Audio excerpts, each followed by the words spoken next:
listening to Wake Up Hollywood with Nikhil Korula and Eddie Pence, right here on LA Talk Radio.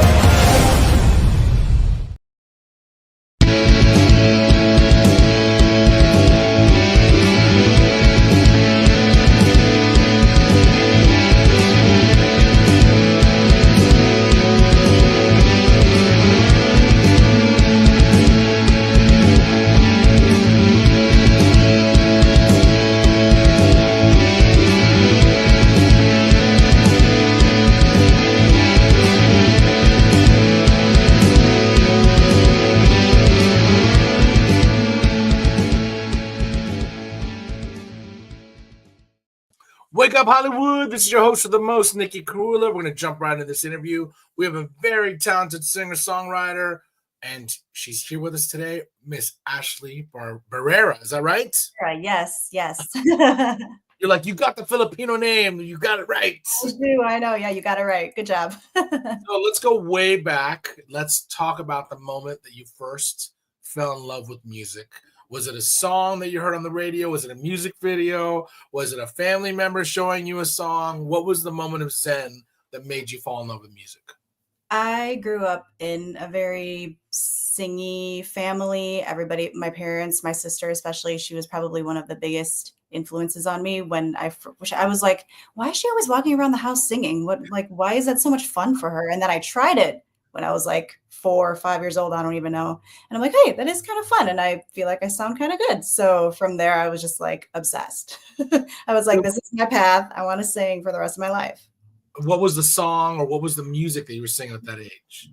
It was a lot of Mariah Carey. This was back in the 90s. So I loved Mariah Carey. I loved Whitney Houston. I love Celine Dion. Not saying that I sound anything like them. They're you're pretty close though. I mean, come on, let's be honest. You got the chops. You got the chops. Thank you. I mean, I definitely have a lot of influence from them for sure. But those were like my main, and then like Michael Jackson here and there. But that's a great era of music to like grow up. Yes. I think about that all the time. Like when I see pop music today, I'm like, man, it ain't all that. But whereas like we had this 90s like R&B pop diva thing that was probably not going to be, it's never going to be like it was. Like you just said, Mariah Carey, Whitney Houston, Celine Dion, those three names alone, I don't know of any three singers that can come close to those three singers now. Exactly. You know? And it's like what you said, Michael Jackson, that was, I'm sure, like, did you ever see like when his music videos were like being debuted, like, and you remember the time and all of that? That was like a serious thing. You would like tune into a show because the Michael Jackson video that was about to debut was on afterwards. And it's like, right. Yeah. You don't see that anymore. It was such a great era to like pay attention to music. And I love that you kind of got into the R&B divas because those are great singers to model singing from, right? Yeah. I admired all of them. And I will say, times are very different.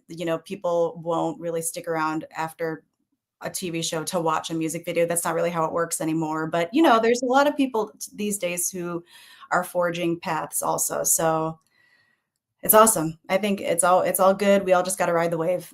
Yeah. What I love about the times we're in now, it's like music has never been more alive and everywhere than it is right now. I mean, it's like I can pull out my phone and I have every song of every catalog from Spotify or iTunes or Apple Music, whatever it is. And It's like growing up, you didn't have that. You'd have to like make tapes or CDs or burn CDs and make like CDs for people. And it's like that was something that was kind of like you savored music a little bit more, but now it's everywhere, which I love because there's like a sense of like music can be an influential source for anybody at any time. Yes. But you don't savor it as much because it's everywhere all at once. You know what I mean? So there's a little bit of a catch-22 because there's good things about it. And I agree with you. There are some great artists that I love that are out now. But I just like there was something about, there was a target market for every style of music. And it's like, you knew the R&B singers, but I can guarantee you that you also knew the rock songs and the pop songs. Yeah. You know what I mean? It's like, it was just, you knew all of that. Now it's like, there's so many rock artists I don't even know. And there's so many pop artists I don't even know. And then there's so many R&B and hip hop artists I don't know. So it's exciting because there's so much, but it's almost like, I missed that target marketing of like, whoa, this is going to be so good because it's only going to be this many people that you can pay attention to, you know? So Right.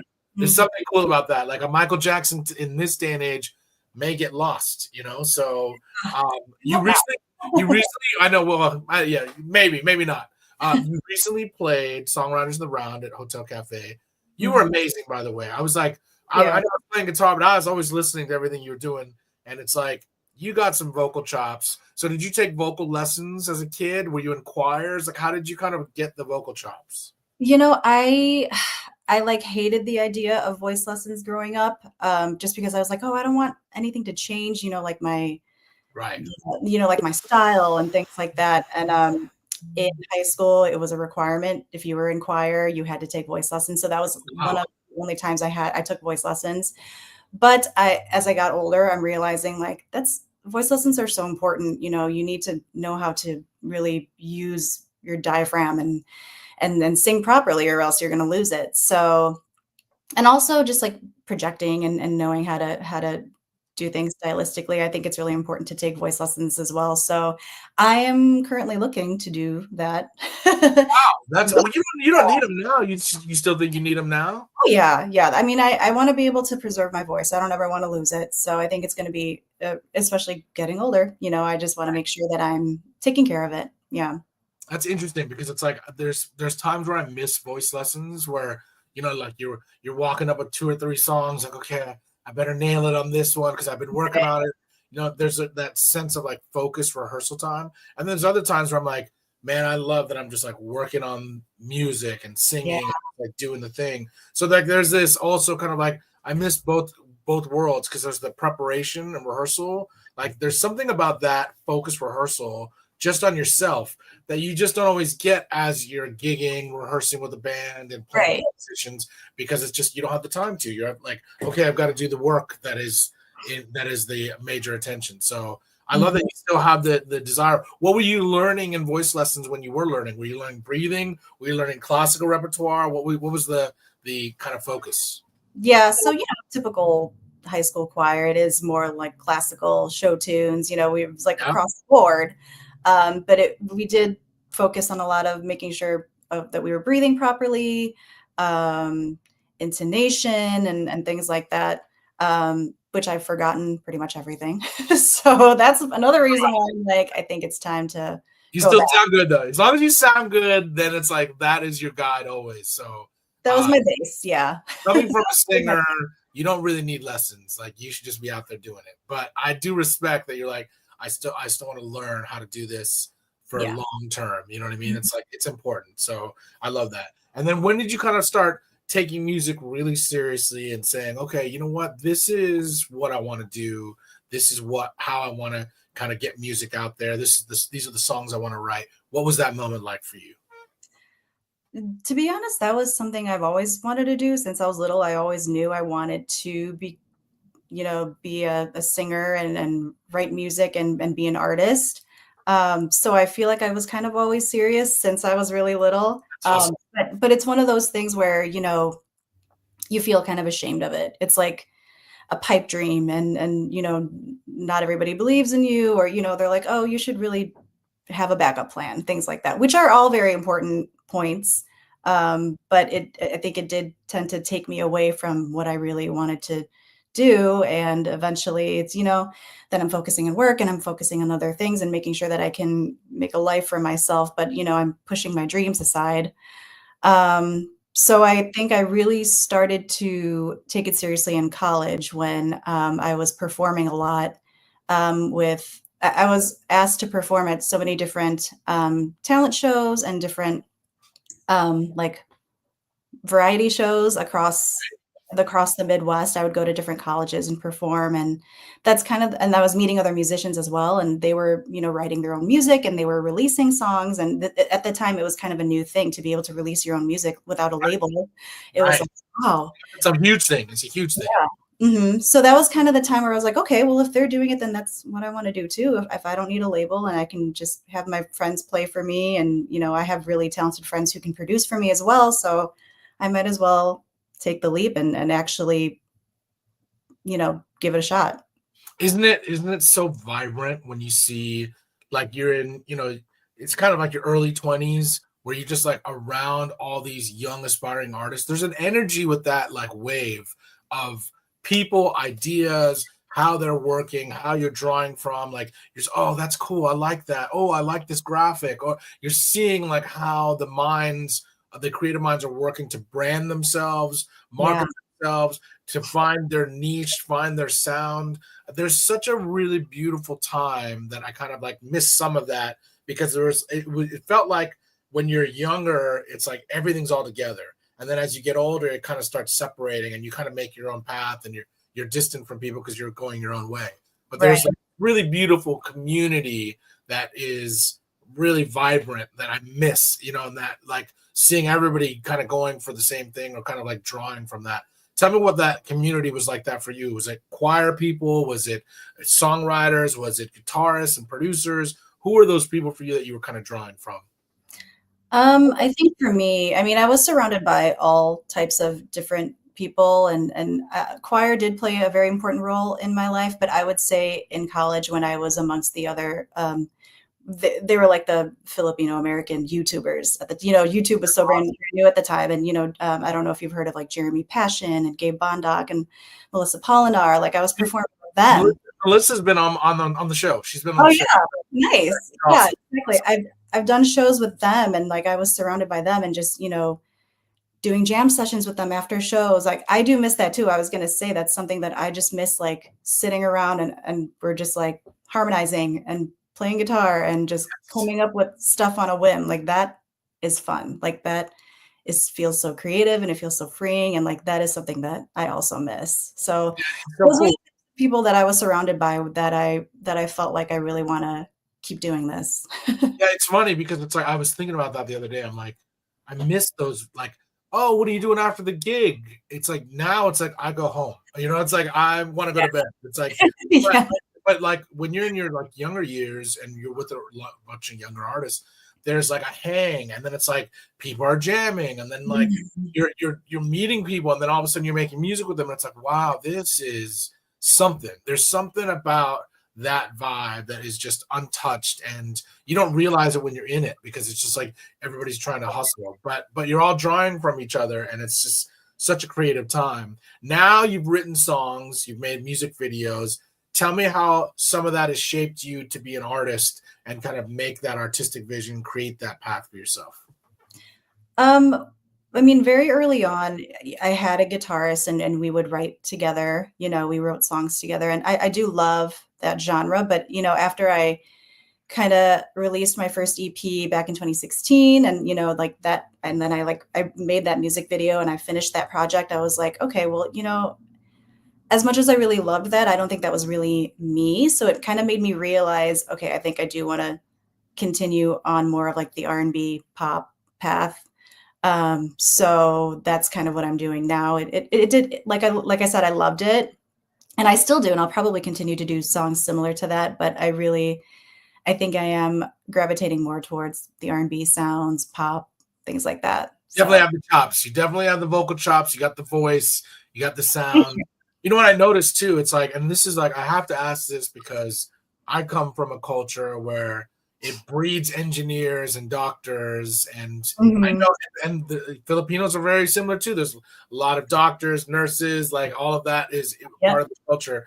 But there's also something that I really love in the Filipino culture where there's this embracing of arts and music. Tell me where that comes from. Is it like family get-togethers? Is it ingrained in the culture where music is just a real big part of the culture? Because I noticed there are so many Filipinos that are musically talented, can dance, they can sing, Mhm. and it's like part of their community. So tell me what that was like growing up, or where you kind of get that influence from. Well, I don't really well, as a family, we did always love music, and my parents, listened to the Beatles, Bee Gees, Carpenters. I remember we would be sitting in the car, and if there was a new song on the radio that all really loved, we would literally sit in the garage and listen to it until it was over. So it was, I was always surrounded by that mindset that music is life, and we love music over here. And then also my mom's side, she has a brother who is kind of like me. He loves to sing. He loves to perform. And then I also have a cousin on my mom's side. Same thing. Loves to sing, loves to perform. And they all sound amazing. So I think a lot of it comes from my mom's side. And then my dad's side, of course, they sing in choir and church and things like that. So, yeah.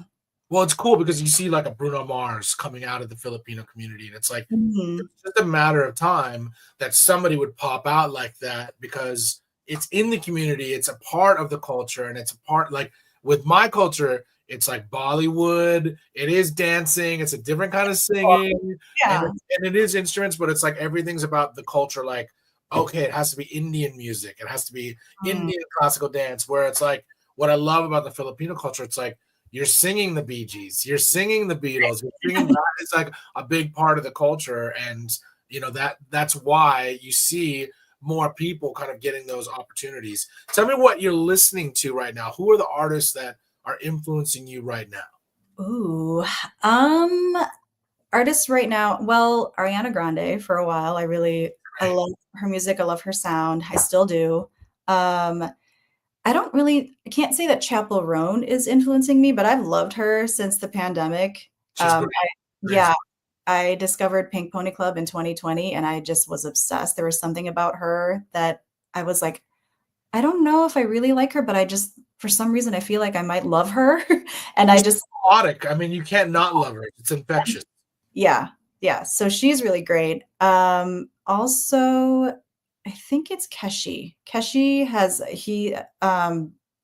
he released, I don't know when he released his album, but that his kind of like 80s R&B sound, kind of, I think that's what it is. I really love, and I'm working on a song right now that's sort of takes from his sound as well. So yeah, I would say he's probably my influence right now in terms of what I'm writing currently. Well, let's play some of your music. What do you want to play as first artist choice? Let's do End This Game, because I think that was like one of the first ones that a lot of friends and fans loved. I think it was received really well. And that was also written with my previous guitarist, Alan Tiongson. So yeah, that's a really good one. All right, here's End This Game by Ashley Barrera.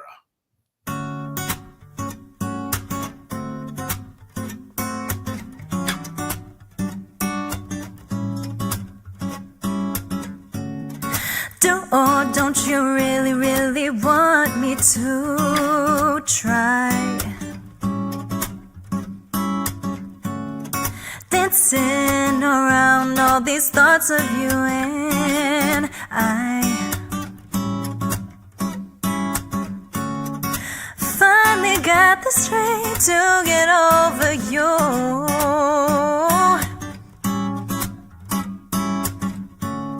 So why are you suddenly pulling through? You're pushing me away. You want me to stay.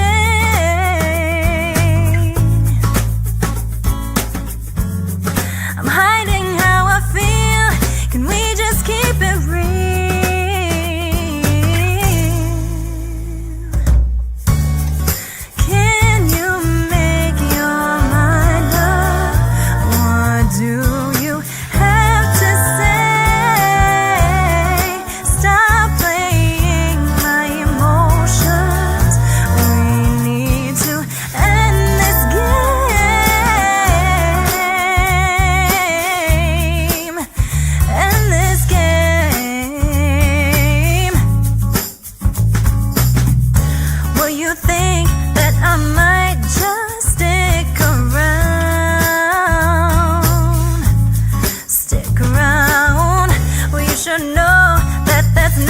What's going down?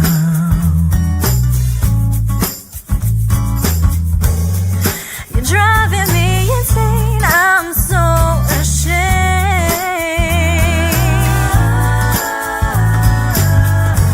Quit trying to hide from me. Can we just let it be?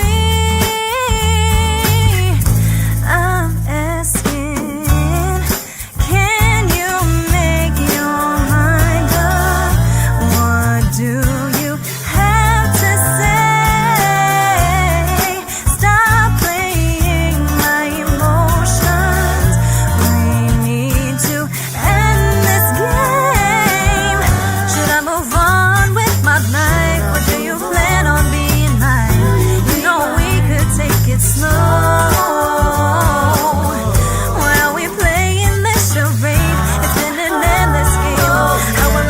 what he is feeling. So many signs are so misleading. Baby, I'm tired, won't you just tell me, baby?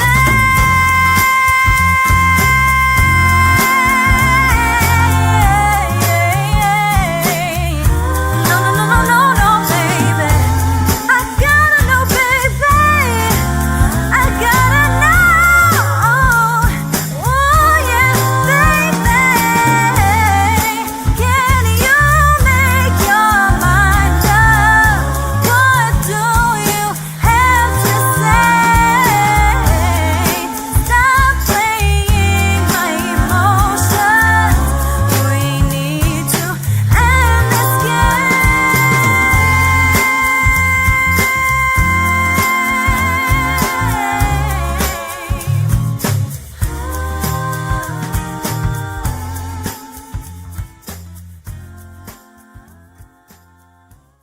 Such a great song. My God. It's so And good. by the way, thank you for learning that so last minute for songwriters. Honestly, you know what? I have to give a compliment to your guitar player, because when I was listening to it, it was like, I mean, it's first of all, like, I always like size up music. Okay, what am I learning? Okay. And then I like, it's rare that I just stop and listen and don't touch my guitar for a little bit and listen to the whole song. And I listened to the whole song and I was like, oh, this is going to be awesome to learn. And then it's like, okay, I get to learn the chords. I get to learn all this stuff. But your guitar player just had cool chords, cool progressions.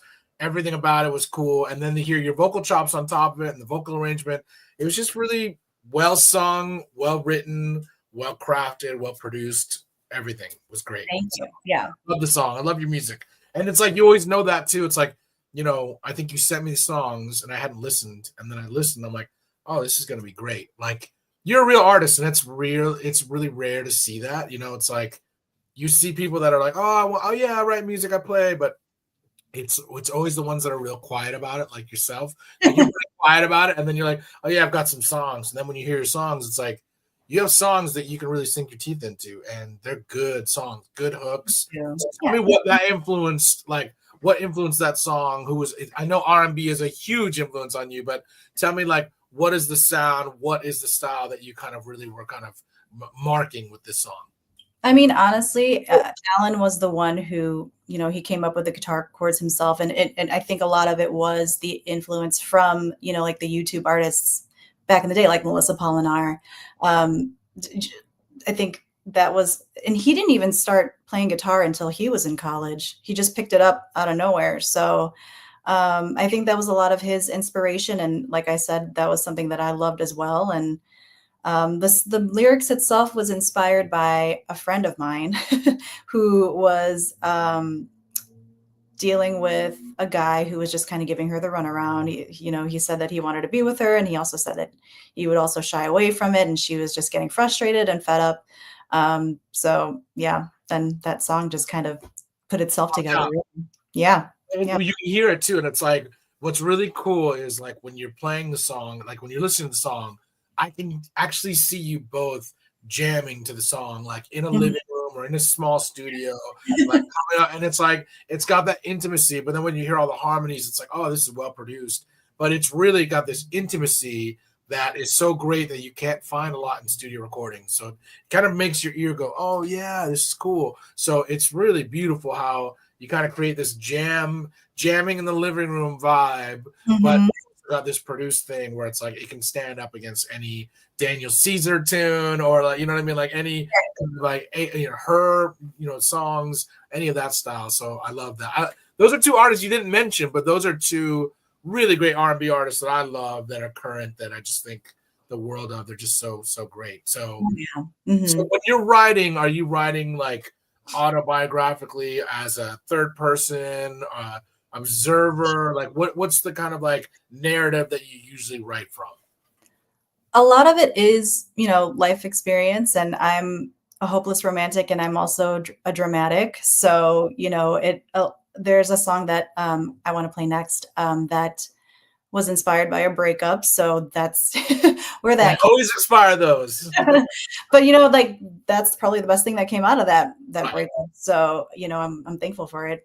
But yeah, just I think I don't know, like just even now, I'm happy in life and happily married.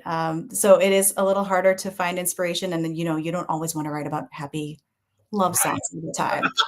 It's true. So I definitely I keep my ears open. I keep my eyes open for inspiration out there, and see if You I have can to get. start picking fights. Just start pick fights.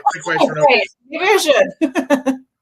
Seriously. You didn't hear that from me. You didn't hear that from me. No, but I mean, it's like we thrive on that. Like we thrive on the heartache, and we thrive on the lust, and also the passion and love. All the romantic things. All those things are like what drive songwriters to write. So it's like when everything's cool and calm waters, it's hard to write from that place because it's like, wow, Right. there's nothing extreme in this moment. Everything feels good. Good Mhm. is hard to write about because people don't really need music when everything's good. It's like, oh, Right. everything's good. You don't need anything. So it's Exactly. those songs that pull us, that open those old wounds. And I'm sure that if you wrote a heartbreak song right now, there's a wound in there that just reopens. Oh, for sure. You know what I mean? I think that's weird too. It's like I thought this wound was past, and it just opens it up all over Mhm. again. So, tell me about this heartbreak song. Let's set it up a little bit before we play it. Tell me what you were going through. What was the moment? What made you write it? Well, like I said, I was going through a breakup, but it was one of those relationships where I felt like it never really got to go anywhere. But even though I really wanted it to, and I really admired him as a person, and I think I also wasn't very secure in myself to be with him. So it was a lot of those things. And like I said, it was college, and I was emotional, and my friend had left his piano at my apartment, and it was like literally sitting right next to my bed for months.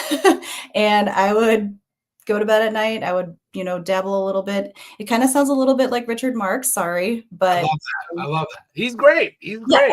of course. But yeah, that was just my inspiration for that.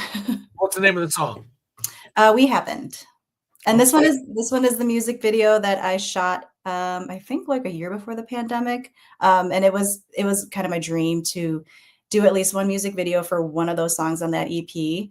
And that was kind of just like I closed the chapter on that EP and I moved on from there. So yeah, that was my the cherry on top of the cake for me. Let's check it out. Here's "We Happened" by Ashley Barrera.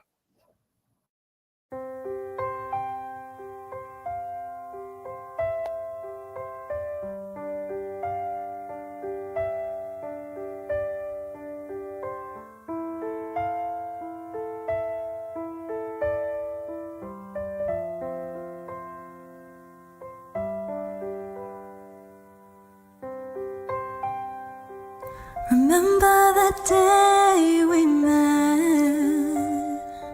that look upon your face. I wanted to know your name.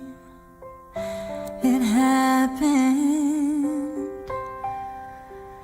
and I don't have any regrets. I remember the sound of your voice, and I didn't have a choice but to listen. And I wanted to let you go. It just isn't fair, we barely had room to grow. Can you return to me? Can you let us be again? How can you forget that we happened? Can't break away from this pain. I'm going insane. Can you understand? I need you so bad. Oh, you're haunting.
So great.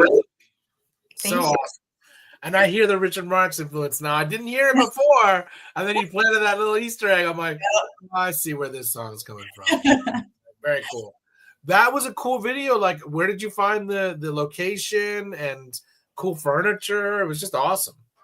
So there is an artist, Christine Noel, and you actually played one of her songs with me at the Songwriter Circle, but it was her music video for that song that I was like, ooh, who did this video? And I looked him up and I found him. And so he was the one who scouted the locations, and yeah, it was really cool. It was nice. Awesome. It was great to do. Yeah. It's funny. It's like music videos are like, they're kind of a little bit artificial in the sense of like, oh my God, now I have to be in front of the camera and act this song out a little bit. You made it look so natural, which is not easy to do. No. I tell you, it's not easy because it's like, I know what they're probably playing the song. They're like, all right, we want you to sing. And you're like, yo, there's no band here. There's just like a small little speaker that you have to pretend like sounds like the music video. And you're just like belting it out and trying to make it look natural. I will say though, I did practice a lot growing up. I would always pretend I was in music videos. So Cool. I was like, oh, this is easy. This is fun.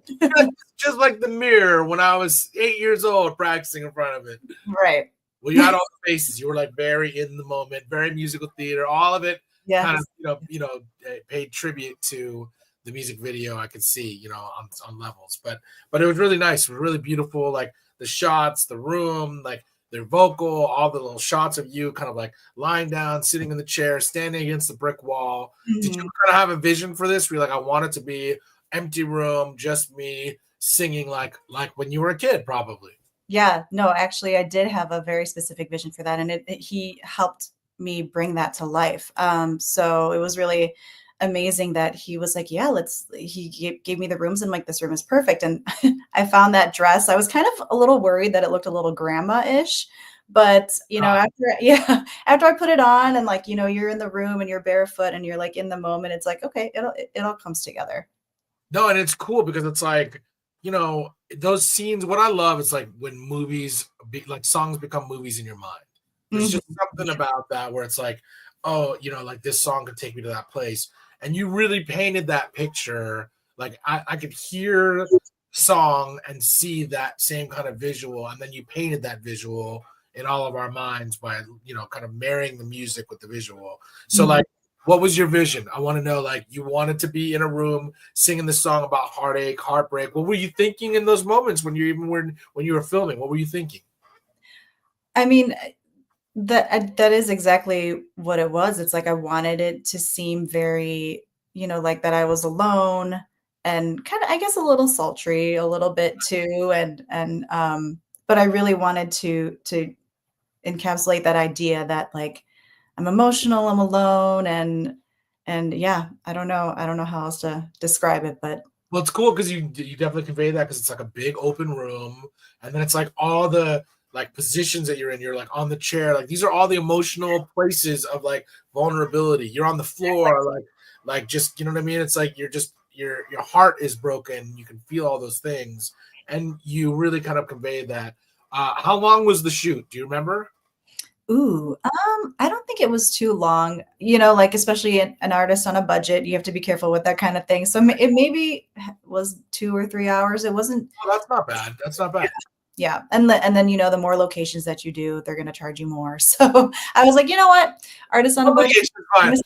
And it works out. It looks to me, I still love it. It's the only music video ever done, but I think it's still beautiful. Well, it's also like very classic in the sense that like, you made something like the music videos that you grew up with that were like stories and small vignettes, small movies that just were married to the song. Like people don't make videos like that anymore. And I miss that because it's like, it just has a vibe when you see it presented like that. It's like that's the MTV era that I grew up with where you see one snippet, you're like, oh, I know this music video, and you're in it for 3.5 minutes or whatever it is.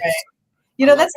That's kind of funny that you mentioned that because I kind of feel that like I have a hard time breaking out of that whole back in the 90s, back in the 2000s MTV era. Like I feel like so much of my influence comes from there, and you'll hear it in the next song that I sent to you. It's very like, oh, she grew up in the 90s and the 2000s. Like, this is her thing. What a great era to grow up in, because it's like Yeah.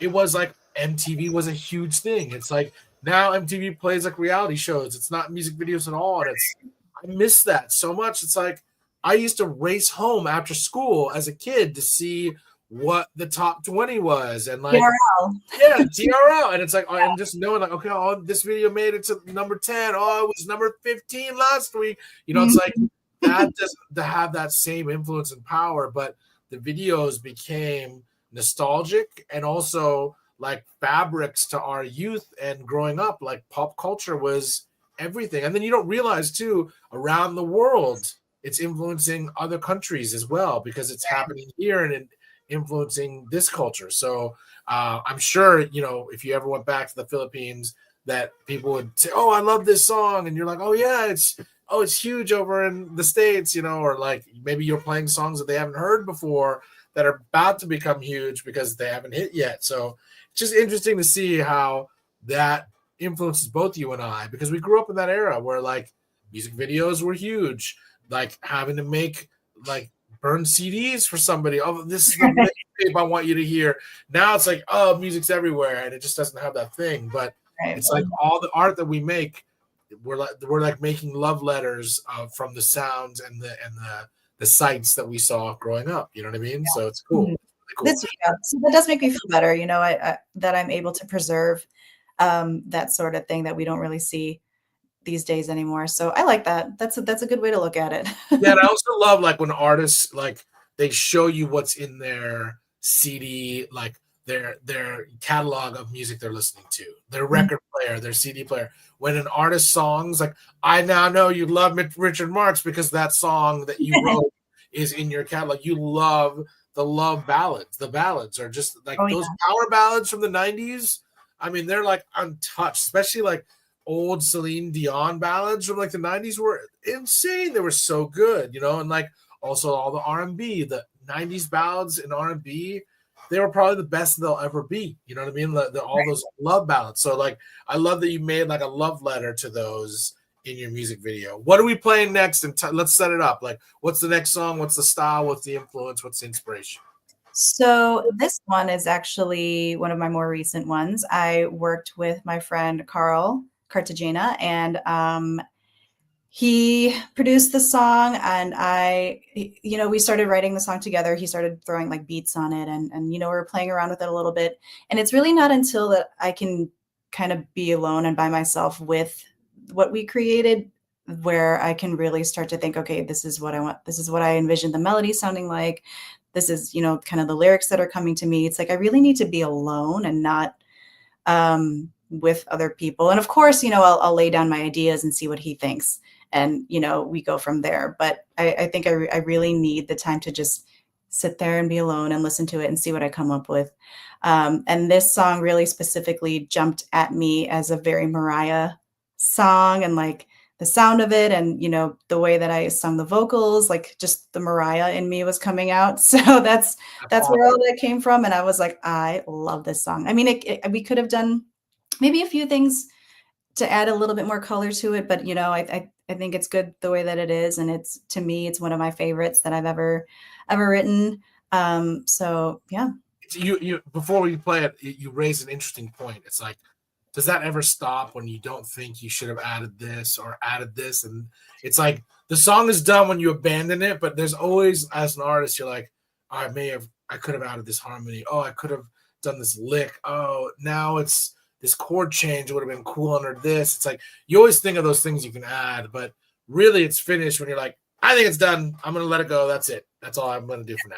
At some point you do have to let it go. And I think that's always going to be like that forever. You're always going to release stuff and you're always going to be like, damn, I should have done something different there. But, that's what's great about live performance, because, you could always do it there too. So, right. Yeah. All right. What's the name of the song? Let's set it up. This is What You Do to Me. All right. Here's What You Do to Me by Ashley Barrera.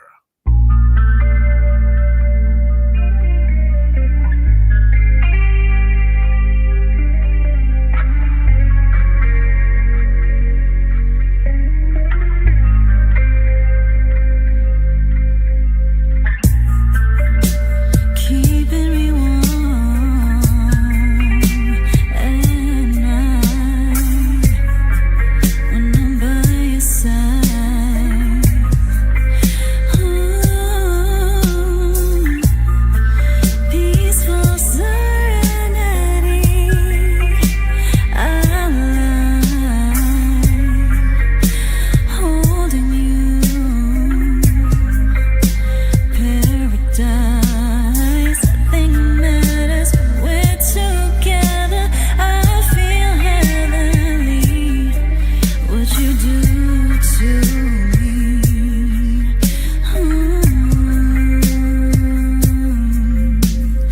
Every time we touch, I reach immortality. I feel so free. It's what you do to me, baby.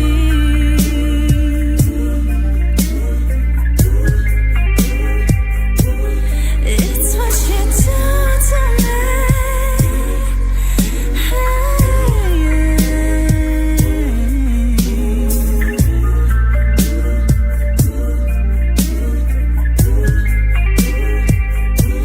It's what you do to me.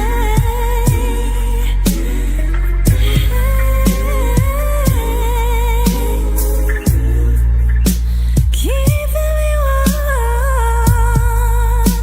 at night when I'm by your side.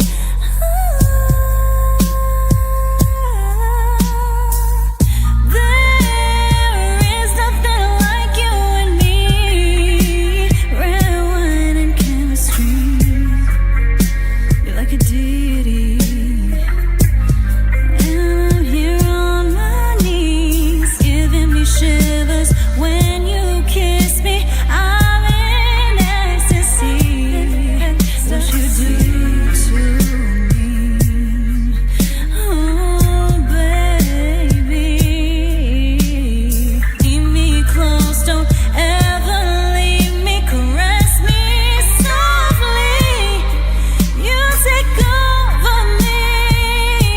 It's what you do.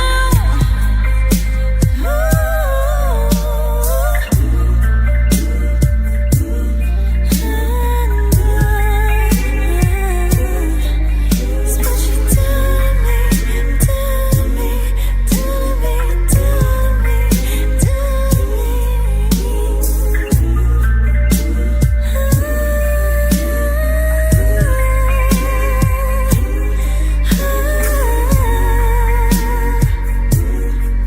It's what you do. I love you with my every part. I constantly sing every song. Your hymns, they sound so sweet. It feels like destiny. I breathe you in, should be a sin, but what I feel's the opposite. From the ground through my soul, God gave you to me, and you and I know. Take me to heaven.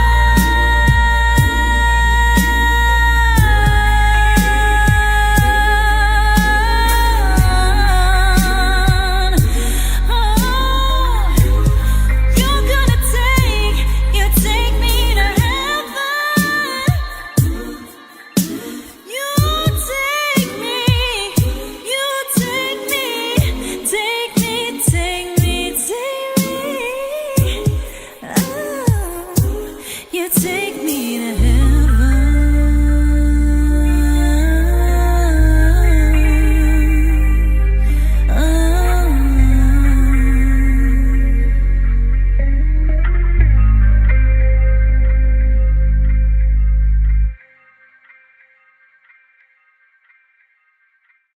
Oh, good. So, I mean, that is like one of your most hypnotic tracks, and it's like it's weird. There's a great 311 song that has that guitar sound.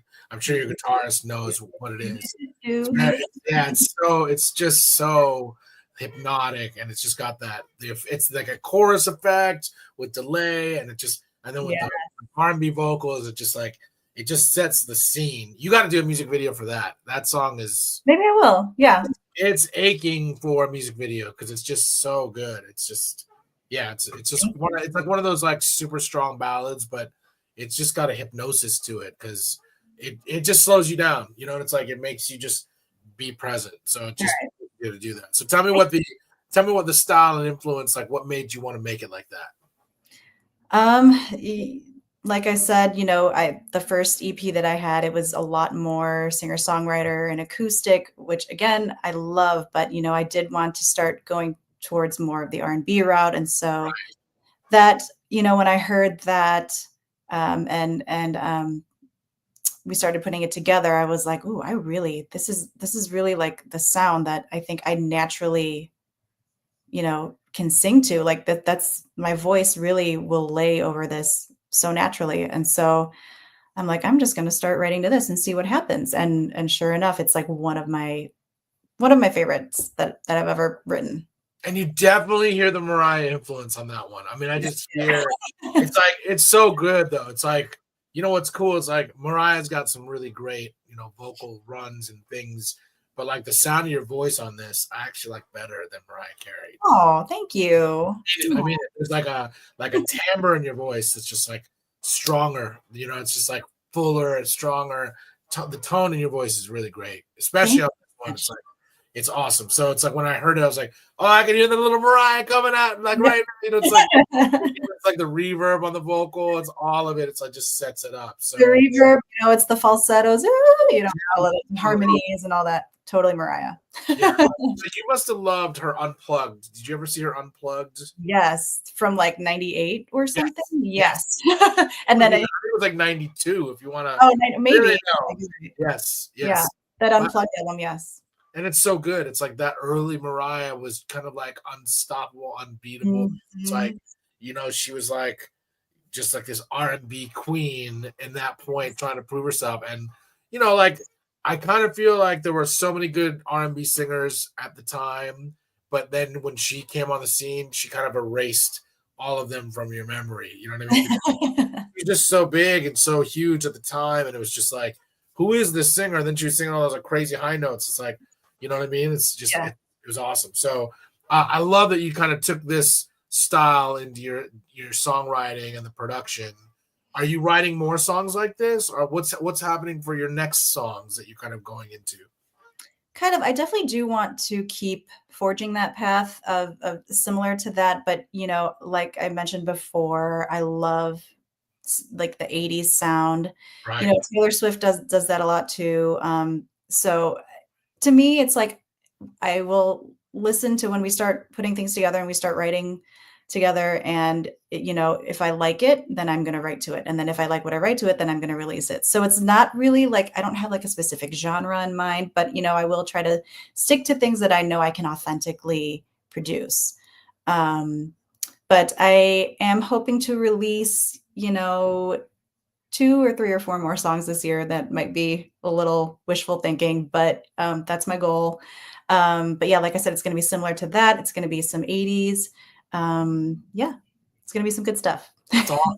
And you know what? It's like I've told you this many times. You should be playing out a lot because it's like you have so much to give, and it's like what I always think about. It's like there's so many good artists out there. When they're not playing and singing, I'm like, the world is being denied, like what you do. So it's like, I hope you always put out music. I hope you're always out there singing and playing. I know sometimes it's a grind, but you deserve it because it's like you're so good. And it's like you worked this hard to get this good up to this point.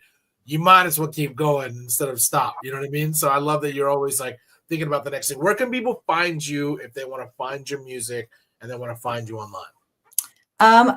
You can find everything on my link tree. It's like linktr.ee and then /Ashley, ASHLEE.music. So linktree/Ashley.music. All of my links are on there: Instagram, YouTube, TikTok is on there. You can find me in all those links. You can find me on Spotify, anywhere that you stream music, Apple Music. You can buy my music too if you liked what you heard tonight. Yeah. And then you can always reach out to me, and I'm starting to make cover songs again. So if anybody wants to me and request, a song that they want me to sing, I'd love to try it out. I want to ask you as a younger artist, like in this new TikTok era and this new YouTube era, like how do you feel about how to market new music, current music, even cover song music? Like, tell me what that's like for you, because I pull out my hair just trying to like stay, like, keep up with it. Honestly, it's just keeping up with it that just is hard to do.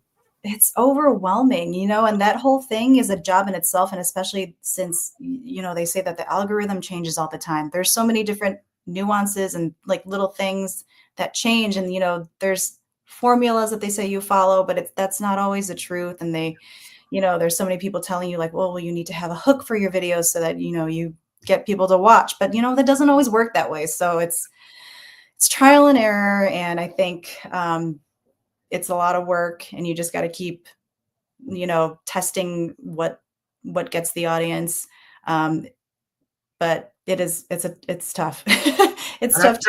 I'm sure you come from a culture like my culture where everybody has suggestions. A lot of people are like, oh, you know what you should do? You should do this. And it's like they tell you like they've been on this artist path for 20 years. Like, right. You know what you should do? You should do a music video where you wear orange because orange is a bright color and people will notice it. You're like, I don't know if that's going to work because I know that orange is like a flash in the pan and nobody's going to care after the first 5 seconds. You know, it's like, right. How do you take those suggestions and kind of brush them off? Or do you listen to them and say, yeah, that's a good idea. Maybe I should try that. Sometimes I do listen, I take what people say and I really think about from what I've experienced and I try to think about if that makes sense or not. And sometimes like if I take their advice, it'll work.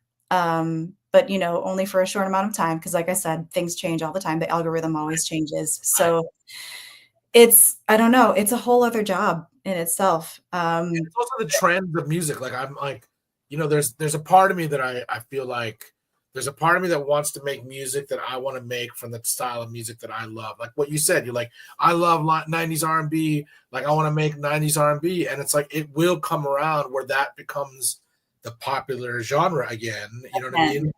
Mm-hmm. And there's another side where it's like, oh, I need to make something that no one's heard with new production.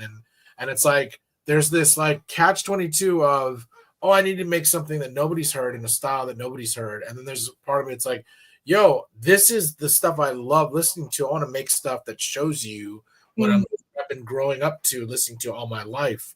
And hopefully you dig it. And I don't care if you do or not, because this is stuff I love and I'm going to make it. You know what I mean? So how do you find the balance between making the songs that you love out of your wheelhouse and making the thing that could trend? Like, how do you balance that? Well, that's funny that you say that, because I just feel like if you try to make stuff that is trendy and it's not authentic to you, people are going to know, like they can tell, and, it's not always going to sound great because it's not authentic to your voice or you're putting out there. So I, as much as I would love to, try to do the trendy thing, I always want to make sure that it's something that I think I can relate to, and that it's something that I can put my own flavor into, and that's something, like I said, that I can authentically perform and produce and present as me. So it is hard to find that balance, and then I think sometimes you also just have to try it and just do it, and see how it goes. And it's, as long as you're having fun and enjoying it, I say. I love it. Well, I hope you always have fun, you always enjoy it. And I hope you always keep making music. Your music is amazing. Your voice is amazing. Keep writing songs. Keep singing for the world to hear you. And I hope you keep coming back. Thank you for being a guest on Wake Up Hollywood. Thank you for having me. This has been so fun. It's like great to talk music. It's like, this is why I built this artist on artist interviews. It's like, you told me about artists that I'm going to go look and check out that I haven't even heard of. So I'm like, well, I love doing this. So on behalf of Sam, myself, and Ashley, take care of yourselves. Take care of each other. Check out Ashley's music on all music platforms. Ashley Barrera. We'll see you guys next week. Peace, love, and hair grease.